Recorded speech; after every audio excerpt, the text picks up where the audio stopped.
वार्षिक परीक्षा संपली. मी आणि रीमा घरी आलो. घरी पोहोचताच आईने सांगितले, उद्या आपल्याला आगगाडीने मामाच्या गावाला जायचे आहे. रीमाने आनंदाने उड्या मारल्या. पायातले पैंजण छुमछुम वाजवत ती घरभर फिरली. आता वार्षिक म्हणजे फायनल एक्झाम संपली.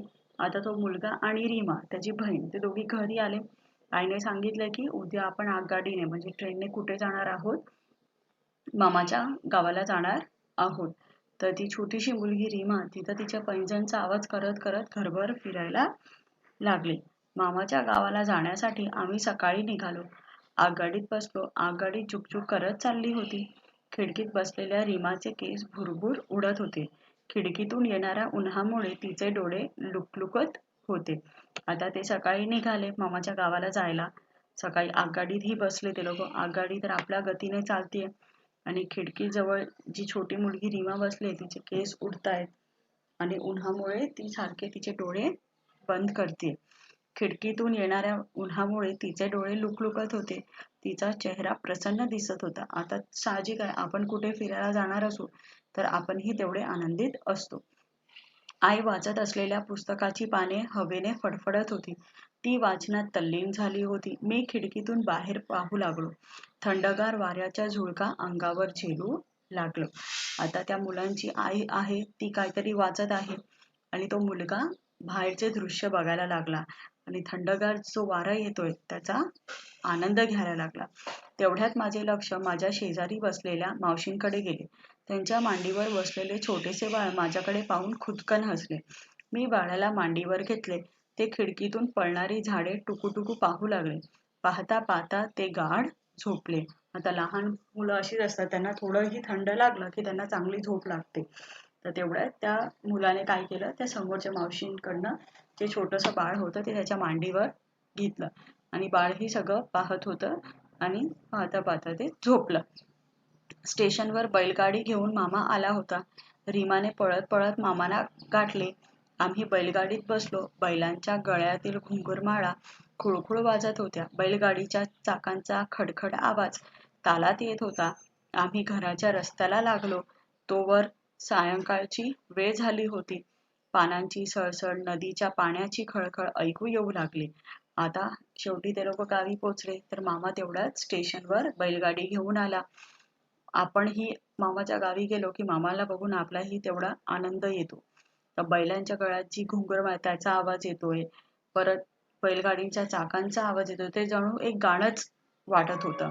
आणि तेवढं ते लोक गावी घरी जात आहे तेवढ्या ती संध्याकाळ पण झाली.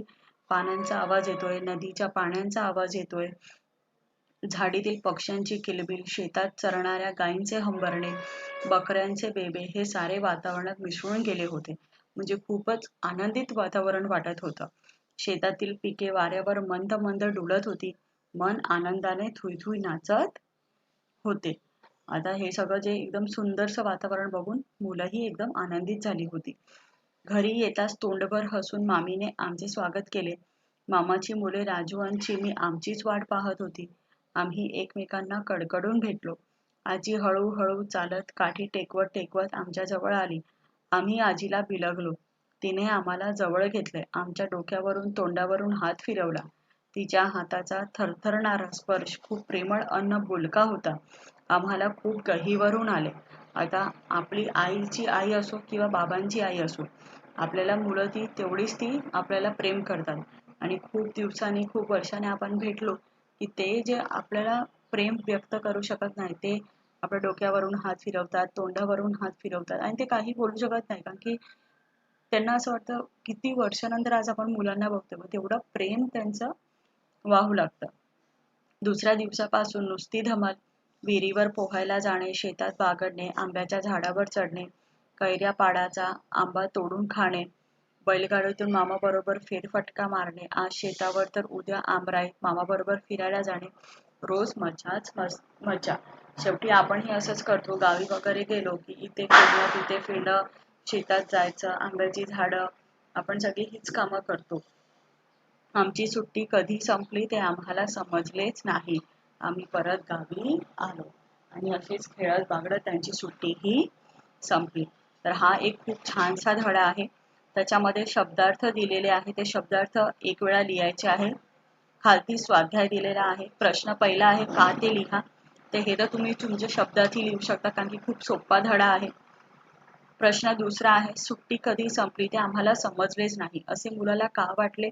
तुमच्या शब्दात लिहा. कारण त्यांनी एवढी मस्ती केली, एवढे हिरले फिरले इकडे तिकडे की कधी वेळ गेला त्यांना कळलंच नाही. त्याच्यानंतर प्रश्न तिसरा तर फक्त वाचायचा आहे. प्रश्न चौथा जो आहे तो समानार्थी शब्द आहे ते शोधायचे आहे. प्रश्न पाचवा जोड्या जुळवा आहे ते तर तुम्ही करू शकता, सोपं आहे.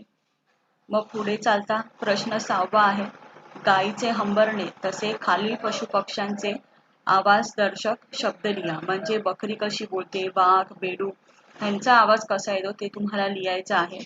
प्रश्न सातवा आहे खाली वाक्यप्रचारांचा वाक्यात उपयोग करा. म्हणजे ही जी मुहावरा आहेत वाक्यप्रचार त्यांना तुम्ही तुमच्या शब्दात ओळखायचं आहे. जेवढं येईल तुम्हाला तेवढं करा. काही डाऊट्स असतील तर तुम्ही विचारू शकता. प्रश्न आठवा आहे बाजार हाट यासारखे आणखी काही जोड शब्द लिहा. ते चालेल तुम्ही नाही केलं तरी. प्रश्न नववा आहे तुम्ही एखादे चांगले काम केले आहे त्या प्रसंगाचे अनुभव लेखन करा. म्हणजे कमीत कमी 5-6 ओळीमध्ये तुम्हाला लिहायचं आहे. जर तुम्ही कोणतं चांगलं काम केलंय, कोणाची मदत केली असेल तर त्याला 5-6 ओळी तुम्ही लिहा. प्रश्न 10वा आहे तुमच्या घरातील व्यक्तींबरोबर सुट्टीच्या दिवशी तुम्ही कशी मजा करता ते लिहा. म्हणजे समजू आता रविवार आहे आणि आता तर लॉकडाऊनच आहे, आता तर आपण घरीच आहोत, तर नुसतं एक झलक आपण बघायला हवी 5-6 ओळीमध्ये की तुम्ही तुमचा वेळ कसा घालवता, तुम्ही कशी मजा करता घरच्यांबरोबर. आणि त्यापुढे चालता चालता आपल्याकडे एक लास्टला एकवचन आणि अनेक वचन आहे. हे तर आपण बघितलेलंच आहे की नाव नाव म्हणजे काय म्हणतो आपण त्याला, कोणत्याही व्यक्ती, वस्तू, प्राणी ह्यांची नावं जी असतात त्यांना आपण नाम बोलतो. आता त्याच्यामध्येच एक वचन आणि अनेक वचन आहे. आणि खालती तुम्हाला एक प्रश्न दिलेला आहे खालील वाक्यातील नामांना अधोरेखित करा.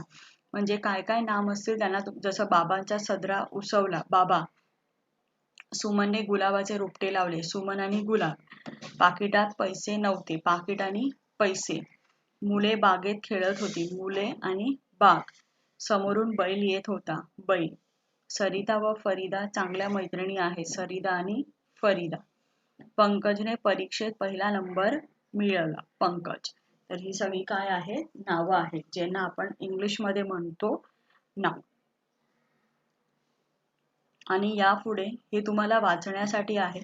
काही सुविचार आहेत, काही सूचना फलक आहे आणि खालती लास्टला एक वाचा म्हणून एक छोटंसं अनुभव दिलेला आहे की एका मुला किंवा मुलीने आपल्या बाबांबरोबर ते कसे फिरायला जातात आणि त्यांचा अनुभव कसा असतो हे त्यांनी लिहिलंय. एक तुमच्या चांगल्यासाठी हे वाचायला आहे की तुम्हाला काही गोष्टी समजतील की आपण आपला निबंध कसा लिहायला हवा.